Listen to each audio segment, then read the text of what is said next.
push the tempo, push the tempo, push the tempo, push the tempo, push the tempo, push the tempo, push the tempo, push the tempo. Yo, salut à tous, c'est Locan pour Locan.fr. Aujourd'hui on va parler d'une application cool qui s'appelle Pixelmator. Si vous ne connaissez pas, c'est grave, ça existe sur Mac depuis un petit moment. Moi je l'ai depuis que c'est sorti, ça doit bien faire 3-4 ans. Il y a une nouvelle version qui est sortie sur iPad là dernièrement, qui a été présentée à la dernière keynote, là où ils ont annoncé justement les iPad Air 2, etc. Tout ça. Et je vous propose de regarder justement la version iPad aujourd'hui. Il y a la version desktop juste derrière. Et si je vous parle de la version iPad aujourd'hui, c'est parce que celle-là, la version desktop, elle est en promo en ce moment. Elle est à 14 petits euros, alors que normalement elle flirte avec les 30, si je vous dis pas de bêtises, si c'est pas plus. Il y a un 50% de remise dans tous les cas.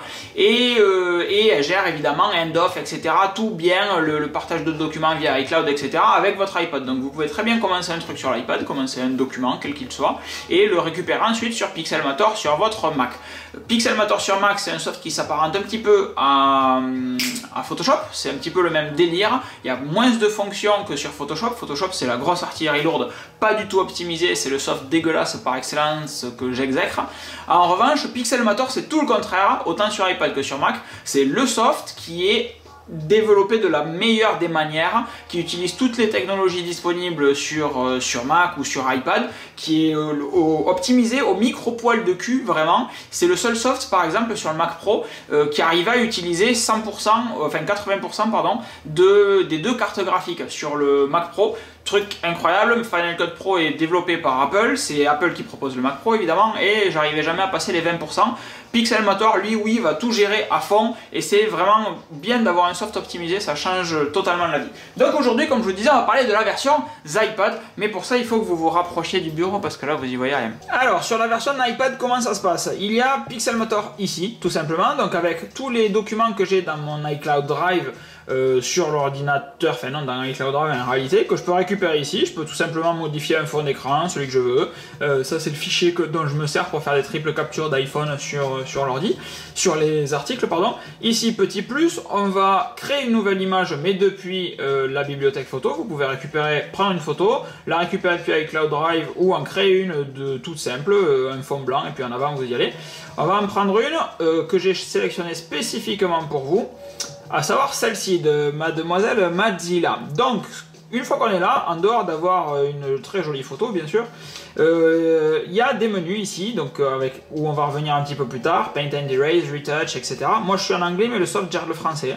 Vous pouvez ici ensuite ajouter une photo, des calques, du texte, etc. Tout va se gérer ici. C'est vraiment un outil puissant, j'insiste. Et ici, vous allez avoir les informations de l'image. Vous allez pouvoir connecter un stylet, par exemple, Bluetooth dessus, type stylet Wacom, par exemple, qui va gérer la pression, etc. pour pouvoir retoucher proprement votre truc. Et puis voilà, nous on va pas venir ici, je vais venir vous montrer des trucs qui moi m'ont un peu foutu sur le cul en termes de facilité d'utilisation par rapport à Pixelmator sur Mac. Donc comme je vous disais, Pixelmator sur Mac, c'est réellement un soft qui s'oriente un petit peu avec le même délire que Photoshop. En revanche, sur iPad, ils ont totalement repensé l'interface et c'est vraiment génial. Alors j'espère que sur Mac, on arrivera à faire des trucs aussi simples. Exemple, l'outil retoucher, qui vous propose plusieurs trucs, donc de réparer, c'est-à-dire d'enlever des éléments. Donc ça, on l'a vu lors de la dernière keynote. Vous prenez votre petit doigt et on va tout simplement venir ici et enlever le nuage qu'il y a là, qui nous fait chier, qu'on veut pas. Là, apparemment, il lance un rendu alors que je lui ai rien demandé encore puisque j'étais en train de continuer. Je sais pas pourquoi, voilà. Et voilà, du coup, ça chie. Et voilà, bravo Locan. Tu fais tes démos de merde. Donc on va venir faire ça, clac, voilà. Et là, ça va le faire normalement sans souci. J'avais déjà testé avant, hein, c'est pour ça que je vous fais la démo. Hein. Voilà, tadam, il n'y a plus rien, c'est magique. Apparemment, il y a un petit peu d'ombre ici aussi, là, chez vous, il s'est un peu perdu. Hop, popom, popom. Voilà, c'est carrément mieux. On va dire que c'est OK. On va revenir ici dans les outils retouches et comme vous voyez, vous pouvez éclaircir la photo, l'assombrir par endroits. Vous pouvez augmenter le... J'ai jamais compris l'outil de cet outil, l'utilité de cet outil, d'augmenter la définition, le détail en fait. Vous pouvez adoucir, vous pouvez désaturer, etc. Smudge, j'ai pas l'anglais pour vous savoir ce que c'est. Et j'ai pas envie de chercher tout simplement. Donc ensuite ici, on va pouvoir mettre des petits effets tout simplement en bas. par exemple un petit vignettage, et vous allez pouvoir modifier tout simplement votre vignettage. Alors moi qui aime beaucoup le vignettage et qui trouve que celui d'aperture est un peu à chier, qui attend vraiment photo, ça serait bien qu'il y ait le même délire sur Mac, que ça soit aussi bien intégré l'un à l'autre, et que ça soit aussi facile de vignoter une image. Là, c'est juste terrible. Donc on dit Apply, je trouve cette photo carrément mieux que la précédente, Done, et ensuite, vous voyez, vraiment en 2 petits clics, on peut venir, qu'est-ce qu'on peut faire encore? Non, c'est pas ça. On peut venir, on peut Adjust Colors, vous avez tous les histogrammes, etc. ici, si vous voulez, par exemple, éclaircir un petit peu, clac, là, hop. Vous pouvez également venir récupérer, qu'est-ce qu'on va pouvoir faire, retoucher, désaturer, c'était pas là. J'avais vu un outil rigolo pour lui faire des grosses fesses, ça m'avait fait marrer.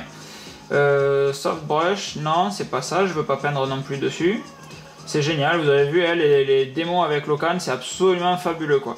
Retouch, pourtant c'est censé, ça devrait être là, hein, en toute logique. Smudge, bref, il y avait un outil qui permettait de grossir. Ah mais non, ça doit être dans les effets, je suis con. Effet, voilà, c'était ça. C'était un bump, donc vous venez réduire ça sur le faceapps, papam. Et ça vous fait un faceapps à la Nicki Minaj, c'est pas génial un petit peu tout ça? Et puis, moi ce que je trouve assez bluffant, ça existe depuis des années les softs qui font ça, mais la finesse du truc, c'est assez hallucinant. Alors je crois qu'on peut zoomer voilà dessus direct. Tout est modifié. Je zoome pas pour vous montrer son cul, hein, mais je trouve que c'est ça. Mais je trouve qu'il n'y a pas d'aberration, etc. Ça reste vraiment cohérent. Je trouve ça assez excellent. Voilà. Donc Pixelmator pour iPad qui coûte un petit coup de clavier là, 4,49 € sur iPad. Alors si c'est juste pour retoucher des trucs comme ça, ouais bon. Qui coûte 14 € sur Mac. Et si vous avez un besoin de temps en temps pour faire de la retouche un petit peu, je suis désolé ça a tremblé là, si vous avez un besoin de temps en temps pour faire de la retouche, faire des modifs de photos, etc. Moi j'ai pas Photoshop parce que je suis pas graphiste et que ça me servira à rien. J'ai Pixelmator parce que quand mon graphiste justement m'envoie des fichiers, je peux éventuellement les modifier un petit peu. Je peux aussi faire mumuse sur certains trucs. J'ai les outils si jamais j'ai besoin pour faire des trucs s'apparentant en Photoshop, mais en beaucoup plus simple parce que j'ai pas besoin d'avoir une grosse usine à gaz toute dégueulasse comme Photoshop.